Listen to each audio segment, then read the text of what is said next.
প্রতি মিনিটই আমি আমি একটু করে শুনতে পাইছি যে ওসির উপর প্রেশার আসছে, যার কারণে ওসি প্রতি নেওয়ার জন্য বসে আছে।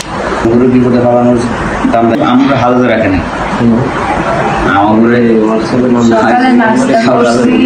ভালো ব্রেকফাস্ট আইনা খাওয়াইলো, ডিম, ডাল আর ভাজি।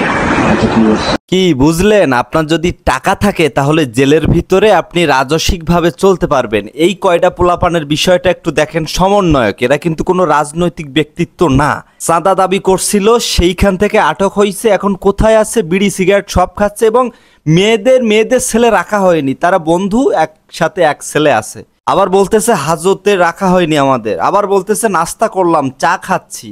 তাহলে বিষয়টা বুঝুন, যাদের টাকা আছে তারা হাজতের ভিতরে রিল্যাক্সে থাকবে। আর আমরা যেই কে জেলে গেল, কারে কি ধরলো, আমরা যে এত লাফালাফি করি না, এত আনন্দে থাকি না, এটা আনন্দের কোনো বিষয় না। যারা হচ্ছে গরিব মানুষ, টাকা পয়সা কম, ঠিক আছে, যারা জেলে যাচ্ছে তারা ওখানে ভালো থাকবে, কিছুদিন পরে ফিরে এসে আবার চলাফেরা করবে, এটাই। কিন্তু মাঝপথে আপনার যদি সামর্থ্য না থাকে তাহলে বড় কোনো মানুষরে এটা ওটা বলে নিজের সম্মান বা অন্যের চোখে খারাপ হইয়েন না। জীবন সুন্দর। Thank you so much.